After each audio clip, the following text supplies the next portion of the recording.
Start together, return together. Political education for adults.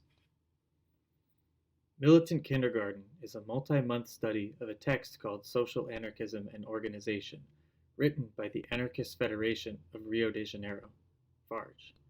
For us, this text functions as a meeting place that we can return to together.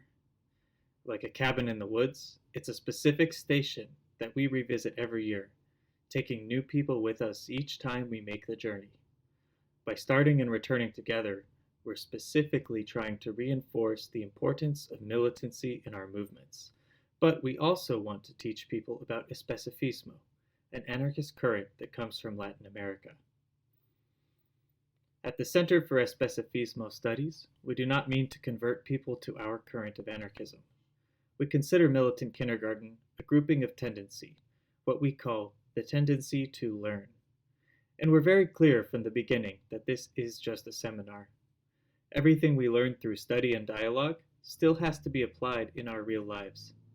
Political education isn't a magic bullet. We're not educationalists. We don't think that revolution will happen once everyone has learned. But at the same time, we do think that educational space needs to be defended. The practice of returning to this particular cabin in the woods started in 2020, in the wake of the uprising over the summer.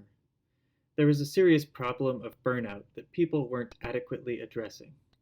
All that anyone seemed to suggest was to keep doing the same thing over and over, with ever-increasing intensity. Through our studies, we concluded that a common cause for burnout was a lack of organization and strategy. Our movements had run out of momentum after dogmatically repeating tactics for no other reason than that's what you do. So, political education became an important step in figuring out what to do next and how not to repeat these same mistakes. We knew we needed new tools, which also meant we needed a place to experiment and learn how to use them.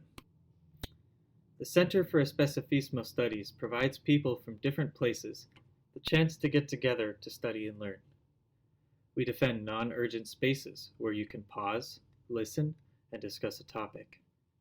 Our main priority as an organization is hosting the annual seminar that we call Militant Kindergarten, where the main objective is the collective rereading and study of social anarchism and organization.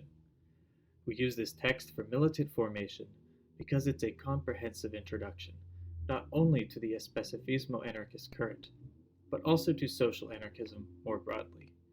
It covers the basic principles, history, and organizational theory, as well as general strategy, tactics, and ideology. And unlike a lot of theoretical texts in the socialist canon, it does all this from a 21st century perspective. It's a very comprehensive look at the kind of theoretical work that goes into forming a specific anarchist organization. Another motivation for us, especially in the beginning, was the need to explain what Especifismo is in English, because a lot of resources, a lot of the ideas, and the main writings come from Latin America and were written in Spanish or Portuguese. Especifismo was first articulated by the Anarchist Federation of Uruguay, FAO, in the 1960s. They developed an organizational strategy that we understand using the metaphor of a train on two tracks. In this model, the locomotive represents the revolutionary rupture with the current system, and the two rails are 1. The social level, including all the different manifestations of the class struggle against domination, exploitation, and oppression in society, and 2. The political organization, which ensures the collective application and preservation of anarchist principles and values. Ideologically, we don't differ much from other anarchist currents coming out of the socialist movement. Nevertheless, when it comes to how these two levels can best coordinate and both to work towards the same ends, we see a need to keep them theoretically and strategically distinct. At the Center for Especifismo Studies, we try to articulate these ideas in our own words so we can get a clearer picture of what this anarchist current looks like in our context. We don't want to simply translate tactics or uncritically absorb everything we read. We're developing Especifismo Studies because, for a lot of people, this anarchist current is still new. And when it comes to spreading the seeds of Especifismo, there's a lot of work left to do. As part of this ongoing effort, our organization produces and collects secondary resources related to Especifismo and to social anarchism and organization in particular. This includes the recording of audio versions of the text and the regular production of articles, zines, and diagrams. In 2023, for example, there was a working group that produced a mini zine to define some basic Especifismo terms. Our members do podcast interviews, as well as write pamphlets and make audiobooks like How Do You Say Especifismo in English and Contributions to Especifismo. When some people hear the word Especifismo, they're intrigued by its exotic sound. They think it must be something cool and new. But when other people hear it, they're quick to stereotype it and put Especifismo into a clear-cut, ready-made category. Our position is that it's important to acknowledge what current you're plugged into, to recognize where your ideas and perspective are coming from. This is true whether we're talking about an organization or an individual. Acknowledging this has taken a lot of pressure off of us because we don't have to pretend that we're inventing everything, and we're not burdened with the task of coming up with the most perfect ideas. It's been humbling to see how others have done this militancy before us. They're the ones that made Especifismo available for us. This is why we consider political education an ethical and militant responsibility. We're preserving and progressing these ideas, and we're defending space for people to learn about them. We see this as the only way for radicalized and radicalizing people to be able to arrive at their own conclusions about Especifismo and its relevance to their struggles. Without anyone doing this militancy, it's not possible for people to pick up these ideas and practices and use them in the way that they see fit. Social insertion is the committed and strategic practice of anarchists who are organized and present in mass movements. This consists of strategically supporting them and trying to help them achieve their own goals, not attempting to take them over and steer them toward a strictly anarchist political practice. But social insertion requires there to be social movements. That was one of the major problems that we ran into when we started reading about Especifismo. In the US, we don't have popular social movements in the way that Latin America does. Movements here are usually spontaneous and disorganized, causing them to fizzle out, and a pervasive lack of strategy means they're easily co-opted by better organized forces, usually corporations or political parties. But like we've said, one of our major projects as an organization is the theoretical and practical translation of Especifismo to the North American context. And the fact that we can't just join an obviously popular social movement to achieve social insertion has forced us to start analyzing what's actually happening here today. We started thinking about these concepts more literally. Like the idea of movement, for example. What does it mean to be moving? Can we distinguish different kinds of movements? What should the role of an active minority be within a larger movement? We promote the idea that anarchist militants should move between different kinds of spaces, between different mass movements and organizations. Anarchists should be generating, through this movement, a militant flow of people and of ideas, acting as a small motor within a bigger system, focusing effort and sustaining momentum. But like we've said, in the US, we still need to do the work of theorizing what kinds of liberating and combative movements are even possible. To do this, anarchists need to get plugged into more organizations.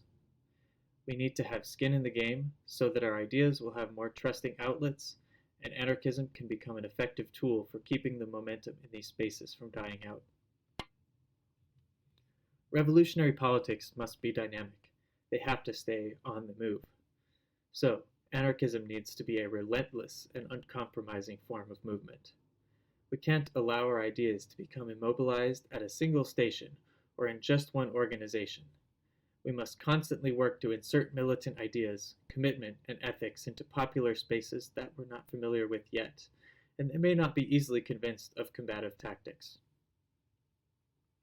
This practice of dual militancy has taught us more about social movements, more about the necessity for them to be popular, and more about popular power, while at the same time, we've developed a better understanding of political unity.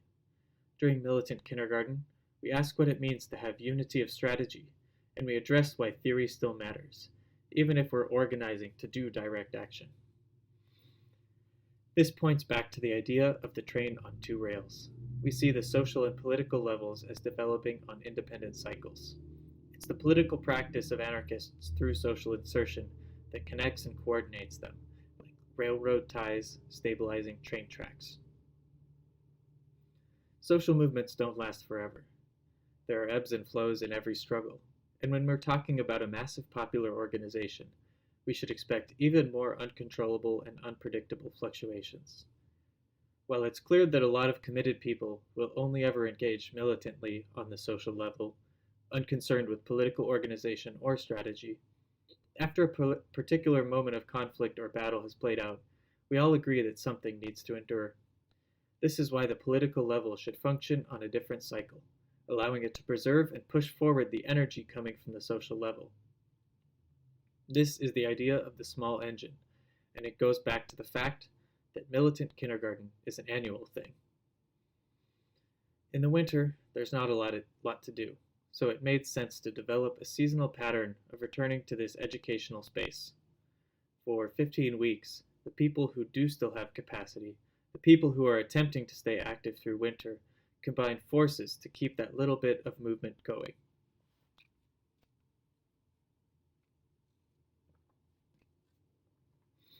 As we've already said, the metaphor of a small engine, a little generator, is often used in Especifismo to explain the role of the political organization. A small motor needs to be connected to something larger.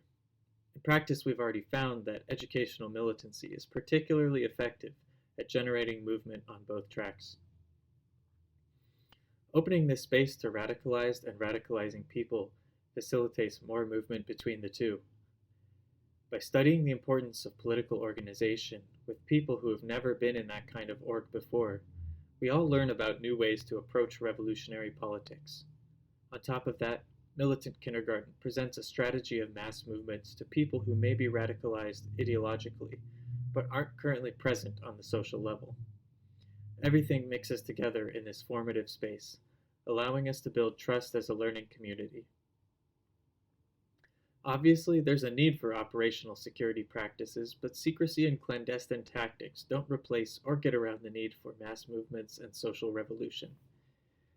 If we don't defend spaces that are more open and inviting to radicalizing people, the entry points to revolutionary politics will continue to be inaccessible, and anarchism will remain an irrelevant subculture.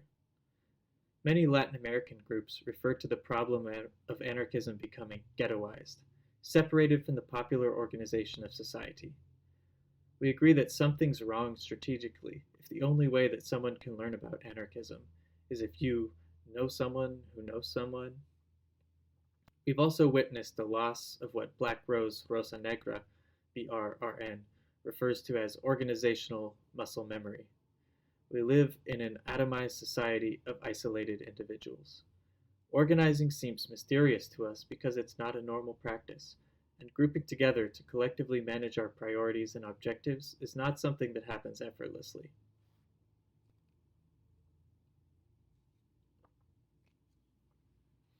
As we've said, through our studies, we've learned to recognize and distinguish two different tracks of struggle. On the social level is the class struggle, and the antagonists are the dominant people in capitalist society, the ruling class, bosses, landlords, politicians, etc. But there's also a simultaneous struggle happening on the political level because the specific anarchist organization isn't just a single homogeneous bloc. It does aim, however, to become as unified as possible around theory, ideology, and political practice. This means working together to develop and create unity, not simply finding it or stumbling onto it incidentally. Organizing on the political level has everything to do with forging unity with comrades. Unlike the social level, it's not a place for confronting class antagonists and taking down an opponent. So, at the Center for Especifismo Studies, we never try to just read something together. We try to produce a reading collectively. We consider Especifismo Studies to be a method for ideological and theoretical production, and we think it's important to leave behind some kind of trace of our actions. That's an important part of Militant Kindergarten, too. We take thorough notes of the sessions, which are made available to all the participants. Some people follow along with the notes during the sessions, and some go back through them later to revisit what was said. We also have a writing team that reworks the notes into a write-up. The best way to get involved is to send us an email. Then we can start the enrollment process and get you the materials and links for accessing the seminar. Even if you don't think you can make the time, it's still worth reaching out to us. We organize other seminars and talks throughout the year. Finally, if you don't think that you'd be able to make it to all the sessions, remember, this is exactly why we do this every year. We expect that working people without a lot of time will need more than 1 year to get through all this information. Militant Kindergarten is set up so that participants can cobble together sessions across several years. In fact, we encourage it. No one should feel like coming to one session is a permanent commitment. Just like coming to the whole seminar doesn't make you a card-carrying Especifismo anarchist. Militant Kindergarten is an endurance trek to a cabin deep in the woods, but we don't want anyone burning themselves out or abandoning their social level militancy for the sake of political education. Nevertheless, we do think that political organization and militant formation are effective ways of strategically monitoring and focusing our efforts, helping us protect ourselves and each other from the effects of burnout and allowing our emancipatory movements to stay in motion. Start together, return together.